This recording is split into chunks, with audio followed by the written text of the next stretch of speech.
તારીખ 7 ઓગસ્ટ રાત્રિના 9:45 કલાકે પોલીસને શંકાસ્પદ પરિસ્થિતિમાં મળે છે એક મહિલાની લાશ. આ લાશને પોલીસ પોસ્ટમોર્ટમ માટે રાજકોટ મોકલે છે. પછી થાય છે ચોંકાવનારા ખુલાસાઓ.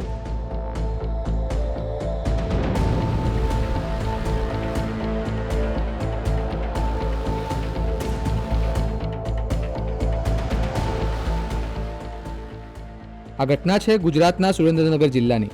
તે 7 ઓગસ્ટે રાત્રિના સમયે પોલીસને જાણ થાય છે કે એસટી બસ સ્ટેન્ડ નજીક એક બિલ્ડિંગની અગાસી પર એક મહિલાની લાશ પડી છે.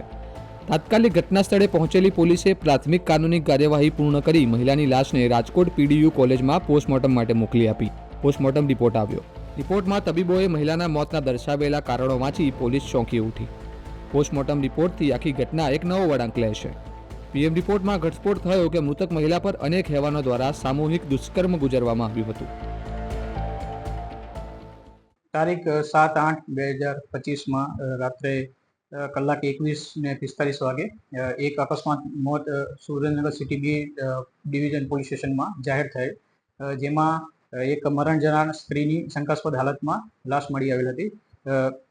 જે બાબતે આગળ તપાસ કરતા તેમાં એમએલસી થી અને પીડીયુ જે કોલેજ છે રાજકોટ, ત્યાં પીએમ કરાવવા મોકલેલું હતું, જેના પરથી હવે તારીખ 12/8/2025 રોજ એમાં ગુનો દાખલ કરેલ છે.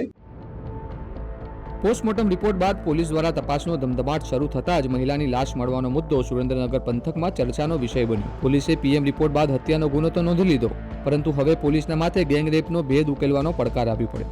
પોલીસની વિવિધ ટીમો દ્વારા સંયોગિક અને ટેકનિકલ પુરાવાઓ શોધવાની કવાયત શરૂ કરવામાં આવી. પોલીસને આશાની કિરણ સમી એક કડી મળી, સીસીટીવી સ્વરૂપે.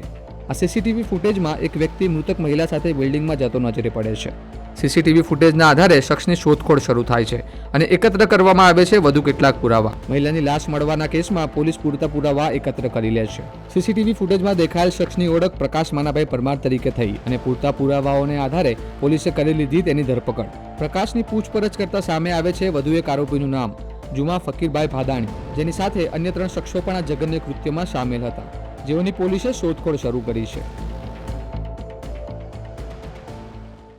અજાણ્યા 3 વ્યક્તિ જેઓ હજુ તપાસમાં નામ હજુ બાકી છે, જેઓ દ્વારા આ જે મરણ જનાર મહિલા છે તેને બસ સ્ટેશનની બાજુમાં આવેલ એક બિલ્ડિંગની અગાસી પર લઈ જઈ અને આ તમામ માણસો દ્વારા સામૂહિક દુષ્કર્મનો ગુનો આચરવામાં આવેલ હતો.